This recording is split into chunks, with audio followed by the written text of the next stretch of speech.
BJP ಪಾಳೆಯಕ್ಕೆ ಸಂಬಂಧಪಟ್ಟಂತೆ ಒಂದು rebel ಟೀಮ್ನಲ್ಲಿ ಗುರುತಿಸಿಕೊಂಡಂತಹ Yatnal ಬಹಿರಂಗ ಹೇಳಿಕೆಗಳಿಂದ ಅವ್ರನ್ನ ಪಕ್ಷದಿಂದ ಕೂಡ ಉಚ್ಚಾಟನೆ ಮಾಡಲಾಯಿತು. ಬಟ್ ಯತ್ನಾಳ್ ಅವರು ಹೇಳೋದು, ನಾನು ಮಾನಸಿಕವಾಗಿ ಈಗಲೂ ಕೂಡ ಬಿಜೆಪಿಯ ಜೊತೆಗೆ ಇದ್ದೇನೆ, ಖಂಡಿತ ನಾನು ಬಿಜೆಪಿ ಬಿಟ್ಟು ಎಲ್ಲೂ ಹೋಗಲ್ಲ ಅನ್ನುವಂತಹ ವಿಚಾರವನ್ನ ಪದೇ ಪದೇ ಯತ್ನಾಳ್ ಅವರು ಪ್ರಸ್ತಾಪ ಮಾಡ್ತಾನೆ ಬಂದಿದ್ರು.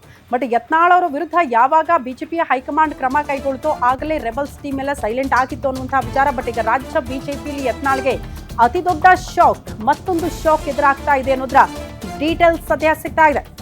ರಾಜ್ಯ ಬಿಜೆಪಿಯಲ್ಲಿ ಯತ್ನಾಳ್ಗೆ ಮತ್ತೊಂದು ಬಿಗ್ ಶಾಕ್ ಎದುರಾಗಿದೆ ಅನ್ನೋದ್ರ ಡೀಟೇಲ್ಸ್ ಇದು. ಆಲ್ರೆಡಿ ರಾಜ್ಯ ಬಿಜೆಪಿಯಿಂದ ಅವ್ರನ್ನ ಉಚ್ಚಾಟನೆ ಮಾಡಲಾಗಿದೆ. ಕಾರಣ ರಾಜ್ಯಾಧ್ಯಕ್ಷರ ಬಗ್ಗೆ ಪದೇ ಪದೇ ಹೇಳಿಕೆಗಳನ್ನ ಕೊಟ್ಟರು ಅನ್ನೋ ಕಾರಣಕ್ಕೆ. ಯತ್ನಾಳ್ ಟಚ್ ನಲ್ಲಿದ್ರೆ ನಮಗೂ ಸಂಕಷ್ಟ ಅಂತ ಕೆಲವರು ದೂರ ಆಗ್ಬಿಟ್ಟಿದ್ದಾರೆ. ಬಿಜೆಪಿ ಭಿನ್ನರ ಟೀಮ್ ನಿಂದಲೇ ಯತ್ನಾಳ್ ಔಟ್ ಆಗ್ಬಿಟ್ರ. ಅಧ್ಯಕ್ಷರ ಆಯ್ಕೆ ಸಮೀಪ ರೆಬಲ್ಸ್ ಚಾಣಾಕ್ಷ ನಡೆ ಅನುಸರಿಸೋದಕ್ಕೆ ಮುಂದಾಗ್ತಿದ್ದಾರೆ. ಉಚ್ಚಾಟಿತ ಯತ್ನಾಳ್ ಟಚ್ ಅಲ್ಲಿದ್ರೆ ಪ್ರಾಬ್ಲಮ್ ನಮಗೂ ಆಗ್ಬಿಡುತ್ತೆ ಅನ್ನುವಂತ ಆತಂಕ. ಯತ್ನಾಳ್ ಸಂಪರ್ಕದಲ್ಲಿದ್ರೆ ಸಂಕಷ್ಟ ಅಂತ ಭಿನ್ನರು ತೀರ್ಮಾನ ಮಾಡ್ದಂಗೆ ಕಾಣಿಸ್ತಾ ಇದೆ. ಪದೇ ಪದೇ ಮುಜುಗರದ ಹೇಳಿಕೆ ಕೊಡ್ತಾ ಇದ್ರು ಯತ್ನಾಳ್. ಅವರ ಮೇಲೇನೆ ಗರಂ ಆಗ್ಬಿಟ್ಟಿದ್ದಾರಂತೆ. ಗರ್ವಾಪ್ಸಿ ಪ್ರಯತ್ನಕ್ಕೂ ಕೂಡ ಕೋಕು ಕೊಟ್ಟಿದ್ದಾರೆ ಭಿನ್ನಮತೀಯರು. RSS ಸಭೆ ನಂತರ ಯತ್ನಾಳ್ ಅವರಿಗೆ ಅತಿ ದೊಡ್ಡ ಶಾಕ್ ರೆಬಲ್ಸ್ ಟೀಮ್ ಕಡೆಯಿಂದ.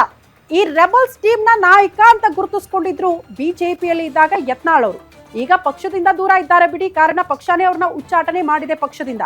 ಬಟ್ ಈಗ ರೆಬಲ್ಸ್ ಟೀಮ್ ಹಿಂದೆ ಮುಂದೆನಾದ್ರು ಓಡಾಡ್ಬೇಕಾಗಿತ್ತಲ್ಲ, ಅಟ್ಲೀಸ್ಟ್ ಅವರಾದ್ರೂ ಅವ್ರಿಗೆ ಸಪೋರ್ಟ್ ಮಾಡಬೇಕಾಗಿತ್ತು. ಬಟ್ ಅವರು ಕೂಡ ದೂರ. ಯಾಕಂದ್ರೆ ಈ ರಾಜ್ಯಾಧ್ಯಕ್ಷರ ಆಯ್ಕೆ ವಿಚಾರಕ್ಕೆ ಸಂಬಂಧಪಟ್ಟಂತೆ RSS ನ ಪ್ರಮುಖರೇ ಬಂದಿದ್ದಾರೆ ರೆಬಲ್ಸ್ ಟೀಮ್ ಅನ್ನ ಸಮಾಧಾನ ಮಾಡಬೇಕು ಅಂತ.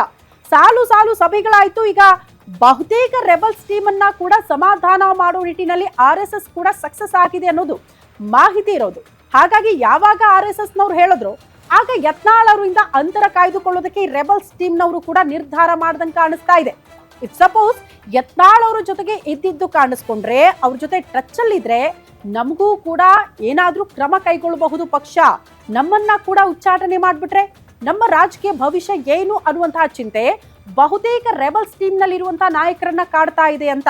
ಹಾಗಾಗಿ ಈಗ ರೆಬಲ್ಸ್ ಟೀಮ್ ನಲ್ಲಿ ಇದ್ದವರೇ ಯತ್ನಾಳ್ ಅವರಿಂದ ಅಂತರ ಕಾಯ್ದುಕೊಳ್ತಿದ್ದಾರೆ. ದೂರ ಅನ್ನುವಂತಹ ಮಾತುಗಳು ಕೂಡ ನೋಡೋದಕ್ಕೆ ಕೇಳೋದಕ್ಕೆ ಸಿಗ್ತಾ ಇದೆ. ಅಲ್ಲಿಗೆ ಜಸ್ಟ್ ಪಕ್ಷ ಮಾತ್ರ ಇವ್ರನ್ನ ಉಚ್ಚಾಟನೆ ಮಾಡಲಿಲ್ಲ, ಬದಲಾಗಿ ತಮ್ಮ ಹಿಂದೆ ಮುಂದೆ ಓಡಾಡ್ಕೊಂಡಿದ್ದಂತ ನಾಯಕರು ಕೂಡ ಈಗ ಅಂತರ ಕಾಯ್ದುಕೊಳ್ಳೋದಕ್ಕೆ ಪ್ರಾರಂಭ ಮಾಡ್ಕೊಂಡಿದ್ದಾರೆ. ಹಾಗಾಗಿ ಯತ್ನಾಳ್ ಅವರು ಸದ್ಯಕ್ಕೆ ನೋಡಿದ್ರೆ ಒಬ್ಬಂಟಿಯಾಗಿ ನೋಡೋದಕ್ಕೆ ಸಿಗ್ತಾ ಇದ್ದಾರೆ.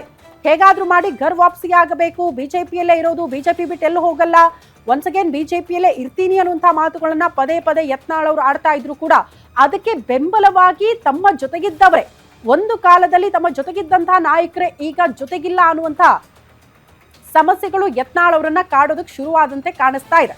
ಗೊತ್ತಿಲ್ಲ, ರೆಬಲ್ಸ್ ನಾಯಕರು ಮೋಸ್ಟ್ಲಿ ಸಮಾಧಾನ ಆದಂಗೆ ಕಾಣಿಸ್ತಾ ಇದೆ. RSS ಪ್ರಮುಖರು ಎಂಟ್ರಿ ಕೊಟ್ಟ ಬಳಿಕ ಅಲ್ಲಿಗೆ ನಿರಂತರವಾಗಿ ರಾಜ್ಯಾಧ್ಯಕ್ಷರ ಬಗ್ಗೆ ಅಸಮಾಧಾನಗಳು, ಪ್ರಮುಖವಾಗಿ BS ಯಡಿಯೂರಪ್ಪನವರ ಬಗ್ಗೆನೇ ಅಸಮಾಧಾನಗಳನ್ನ ಹೊರಹಾಕ್ತಾ ಇದ್ದಂತ ಯತ್ನಾಳ್ ಟೀಮ್ ನಲ್ಲಿ ಗುರುತಿಸಿಕೊಂಡವರು ಬಹುತೇಕ ಈಗ ಸೈಲೆಂಟ್ ಆಗಿದ್ದಾರೆ ಎನ್ನುವಂತ ಮಾತು. ಎಲ್ಲಿ ಮಟ್ಟಿಗೆ ಯತ್ನಾಳ್ ಅವರು ಮಾತಾಡಿದ್ರು ಅಂತ ಅಂದ್ರೆ BS ಯಡಿಯೂರಪ್ಪನವರು ಲಿಂಗಾಯತ್ರೆ ಅಲ್ಲ ಅನ್ನೋ ಮಟ್ಟಿಗೆ, ಅಷ್ಟರ ಮಟ್ಟಿಗೆ ಅವರ ಕುಟುಂಬದ ಬಗ್ಗೆ ಅಸಮಾಧಾನಗಳನ್ನ ಹೊರಹಾಕಿದ್ರು. ಪದೇ ಪದೇ ಶೋಕಾಸ್ ನೋಟಿಸ್ ನೀಡಿದ್ರು ಕೂಡ ಡೋಂಟ್ ಕೇರ್ ಅಂತ ಅಂದ್ರು. ಆದ್ರೆ ಕೊನೆಗೊಂದು ನಿರ್ಧಾರಕ್ಕೆ ಬಿಜೆಪಿ ಹೈಕಮಾಂಡ್ ಕೂಡ ಬರಬೇಕಾಯ್ತು. ಯಾಕಂದ್ರೆ ಇಂಥವರು ಪಕ್ಷದಲ್ಲಿದ್ರೆ ಪಕ್ಷಕ್ಕೆ ಅತಿ ದೊಡ್ಡ ಡ್ಯಾಮೇಜ್. ಇವರನ್ನ ನೋಡಿ ಕೆಲವರು ಇವರನ್ನೇ ಫಾಲೋ ಮಾಡ್ಬಿಟ್ರೆ ಅದು ಅತಿ ದೊಡ್ಡ ಸಮಸ್ಯೆ ಆಗಬಹುದು ಪಕ್ಷಕ್ಕೆ ಅಂತ ಒಬ್ಬರ ವಿರುದ್ಧ ಕ್ರಮ, ಕೆಲವರ ಬಾಯಿ ಮುಚ್ಚಿಸೋದಕ್ಕೂ ಕೂಡ ಈ ಯತ್ನಗಳು ಬಿಜೆಪಿ ಹೈಕಮಾಂಡ್ ನಿಂದ ಆದಂಗೆ ಕಾಣಿಸ್ತಾ ಇದೆ.